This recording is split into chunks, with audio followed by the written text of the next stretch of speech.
예수의 인간 구원의 길 1편 13살에서 29살까지 인도에서 수행했다는 설. 신약 성서의 3대 공관복음서 마태마가 누가 내용을 대부분 포함하고 있는 보병공복음서의 가장 큰 특징은 신약 성서에 빠져있는 예수의 생애, 특히 12세부터 30세에 이르는 삶이 자세하게 기록되어 있어 예수가 전한 가르침의 연원과 진수를 알 수 있다는 점이다. 그러면 이제 보병공복음서를 통해 예수가 걸은 구도의 과정을 더듬어 보기로 한다. 원래 예수의 탄생을 축복하러 왔던 3명의 동방박사 후르, 론, 메리는 페르시아의 마귀들이었다. 그 후 세례 요한의 어머니 엘리자벳과 마리아 성모가 헤롯 왕의 박해를 피해 아기 예수와 요한을 안고 이집트로 피난 갔을 때 조안이라는 곳에서 엘리후와 살로메라는 현자를 만나게 된다.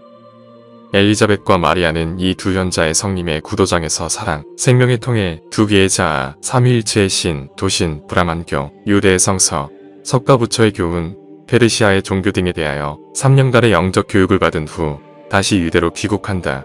예수는 예루살렘으로 돌아온 이후 소년 시절부터 여러 차례에 걸쳐 유대의 여러 예언을 명쾌하게 해석하고 또한 진리에 두루 정통하여 율법학자들과 막힘없이 논하기도 하자 어떤 이들은 소년 예수를 하느님이 보낸 예언자이거나 그리스도임이 틀림없다고 생각했다. 어느덧 자라 12세가 된 예수는 목수가 되어 아버지 요셉을 돕고 있었다.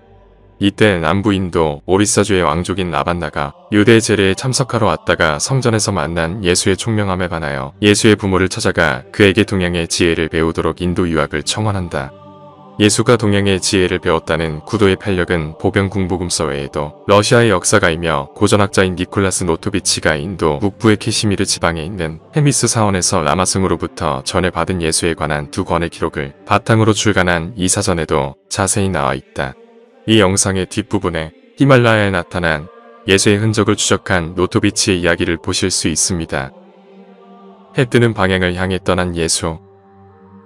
이사가 아버지의 집을 은밀히 빠져나와 예루살렘을 떠나 상인들과 함께 신드로 향했던 게 바로 그때였으니 이는 하느님의 말씀 안에서 스스로 자신을 완전히 하고 베붓다의 법을 연구하기 위함이라. 해 뜨는 방향을 향해 떠난 예수는 남부 인도 오리사 지방의 자간나스에 처해 들어가 4년간 수행하면서 베다 성전과 마니법전을 배우고 승려 라마스와 깊은 우정을 나눈다. 자간나스의 광장을 걸으면서 라마스가 유대의 선생, 진리란 무엇이라 생각하오? 라고 물었을 때 예수가 말한다. 그 진리는 변치 않는 유일한 것입니다. 이 세상에는 진리와 허위 2가지가 있습니다. 진리란 있는 그대로의 것이고 허위란 있는 것처럼 보이는 것이죠. 진리는 유로 원인은 없지만 일체의 것의 원인이 됩니다. 허위는 무이면서 유의 표현을 합니다. 이미 만들어진 것은 무엇이든지 없어지게 마련입니다. 시작된 것은 끝나야 합니다. 모든 눈에 보이는 것은 유의 표현이지만 본래는 무임으로 사라져 버려야 합니다. 눈에 보이는 것은 에테르가 진동하는 동안만 반영의 표현을 하고 사정이 변하면 소멸합니다. 성스러운 기는 진리입니다. 과거 현재 미래에도 영원히 존재하는 것입니다. 그것은 변화될 수도 소멸될 수도 없는 것입니다. 라마스, 과연 그렇겠구나. 그럼 인간이란 무엇인가? 예조, 인간이란 진리와 허위의 이상한 혼합체입니다. 이 양자가 싸웁니다. 라마스, 힘에 대해서는 어떻게 생각하는가? 예조, 힘, 그것은 무에 지나지 않는 환영입니다. 진기는 변치 않지만 힘은 에테르가 변하면 변합니다. 절대적인 기는 신의 의지이며 전능한 것입니다. 힘은 성기에 이끌려 나타난 신의 뜻이죠. 바람에도 힘이 있고 파도, 전기, 인간의 팔, 눈에도 힘이 있습니다. 에테르는 이와 같은 힘을 일으키고 엘로힘 천사인간 그 밖에 사고하는 것의 사상을 진기가 지도합니다. 라마스, 예지에 대해서는 어떻게 생각하는가? 예조, 예지란 인간이 이것을 토대로 삼아 그 위에 자기 자신을 세우는 바위입니다. 그것은 유나무, 진리와 허위를 구별하는 영지입니다. 라마스, 신앙이란 무엇인가? 예조, 신앙이란 하느님과 인간이 전능하다는 것을 확인하는 것이며 인간이 신적인 생활에 도달할 것을 확증하는 것입니다. 구원이란 인간의 마음에서 신의 마음에 이르는 사다리로 구원에는 3단계가 있습니다. 첫째는 신념으로 이것은 인간이 아마 그것이 진리일 것이라고 생각하는 것. 둘째는 신앙으로 그것은 인간이 진리를 아는 것. 셋째는 완성 즉 인간 자신이 진리가 되는 것입니다. 신념은 신앙 속으로 승화되고 신앙은 완성으로 열매 맺고 그럼으로써 자기와 신이 하나가 될 때 인간은 구원을 받습니다. 예수는 라마스와 함께 겐지스 강 주변 마을에 도해 농부들과 함께 기거하면서 그들에게 인류는 한 동포라는 것과 만민평등, 인간의 절대평등을 가르친다. 이삭께서 죽어나 후 라자그리아, 베나레스 그리고 다른 성지에서 6년을 지내셨더라. 그가 바이샤와 수드라에게 경전을 가르치시고 또한 그들과 함께 평화롭게 거하시니 모든 이들이 그를 사랑하였더라. 오도라카로부터 의도를 전해받다. 겐지스 강변의 마을 베나레스는 브라만교의 성지로서 문화와 학술이 고도로 발달된 곳이었다. 예수는 인도의 의술을 배우기 위해서 당시 인도 최고의 의원이었던 우도라카의 제자로 입문한다. 우도라카의 한 줄기 시 같은 가르침의 요지는 이러하다. 자연의 법칙은 건강의 법칙입니다. 이 법칙대로 살면 결코 병에 걸리는 일이 없습니다. 이 법칙을 어기는 것은 죄이며 죄를 범하면 병에 걸립니다.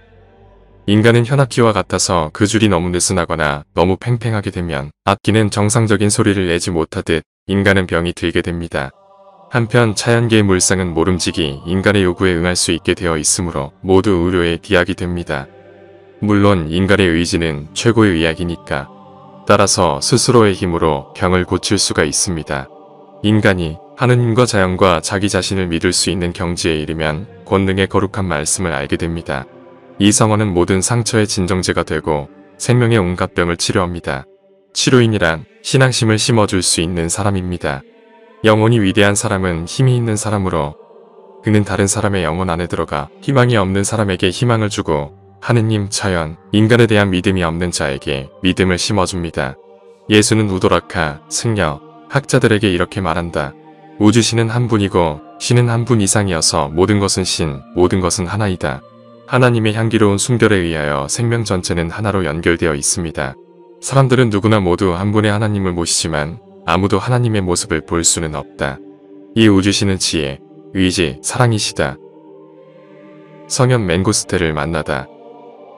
인간의 절대평등을 주장하던 예수는 인도의 신분제도를 파괴한다는 명목으로 자신을 정주하려는 승려들을 피해 라마스의 도움으로 네팔로 피신하였다. 농부, 노예, 상인들의 도움을 받으며 히말라야의 큰 봉우리에 있는 가파비추 사원에 들어간 예수는 그곳의 주지 비자빠치 성자와 함께 앞으로 오는 시대에 대해 여러 가지 이야기를 나누었다. 다시 예수는 험난한 고원을 넘어 티벳의 라사에 있는 사원을 찾아간다. 그곳에서 요동의 최고 성현으로 이름이 나있던 맹고스테를 만나 그의 도움으로 이 사원에 소장되어 있던 수많은 고전을 읽었다. 예수는 이곳을 떠날 때 광명에 붙여 살아있는 신탁이라는 찬사를 받았으며 주국으로 향하는 길에 페르시아에 들러 자신이 태어날 때 찾아준 마귀들을 만난다. 이때 예수의 나이는 24세였다. 그 후 예수는 유프라테스 강까지 페르시아의 성자 카스파의 배움을 받은 후 자신의 선조 아브라함의 고향인 아시리아의 갈대아 우르로 찾아가서 그곳 최고의 성자인 아시비나와 함께 야산에서 일주일 동안 머물면서 인간에게 진정으로 필요한 것은 무엇이며 다가오는 시대에 어떻게 봉사해야 할 것인가에 대해 오랫동안 생각에 잠겼다. 레에 왔었던 이사라는 인물에 대한 신화가 있어요. 1920년대 여행자들은 힌두교 성자인 이사가 바로 이 나무 아래에서 집회를 열었고 삶과 사랑에 대해 설교했다고 말하는데, 그렇다면 이 나무가 2000살은 먹었다는 건데 믿기진 않지만 나무는 분명히 살아있습니다.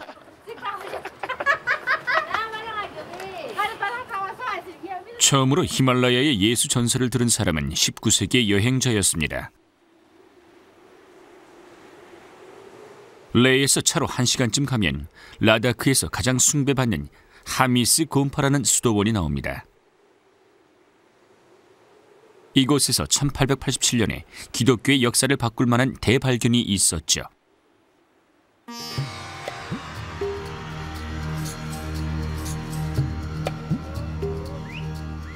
니콜라스 노토비치라는 러시아 탐험가가 고대 불교 문서를 찾으러 히말라야에 왔었는데 예수가 인도에 있었음을 증명할 만한 증거를 발견한 거죠.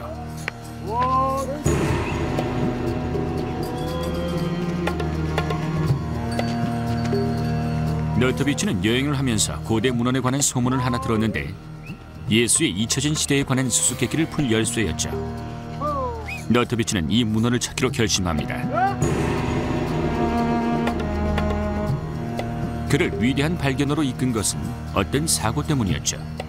말에서 떨어져 다리가 부러진 채로 하미스 수도원으로 실려갔습니다.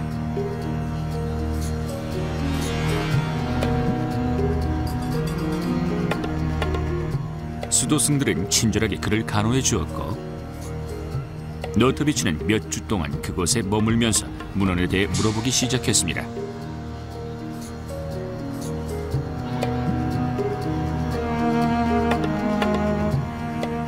이것은 그가 새로운 역사책을 쓸 절호의 기회였어요.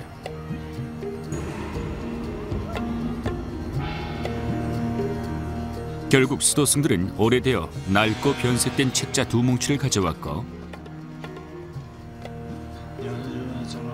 수도승이 그것을 읽자 너트비치는 주의 깊게 받아 적었습니다. 믿기 힘든 이야기가 쏟아져 나왔는데 이 새는 이스라엘에서 태어난 신성한 아이이며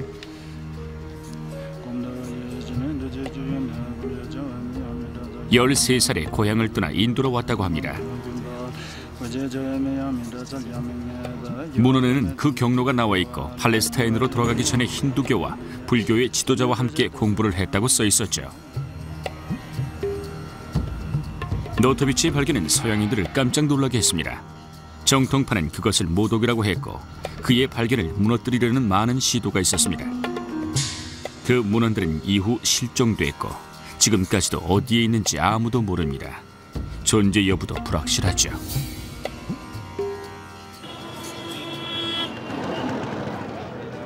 너트비치가 그의 연구를 발표했을 당시 최초로 내해왔던 선교사들은 아주 이상한 것을 발견했습니다. 그들이 처음 라다크에 왔을 때 사람들이 묵주를 가지고 다니는 것을 보고 벌써 기독교가 전파되었다고 생각을 했어요. 하지만 그건 염주였고 티베트 불교 신자들이 기도할 때 사용하는 것이었죠. 모두 염주인가요? 놀라웠던 건 묵주와 염주 모두 108개의 구슬로 만들어졌다는 것이었어요.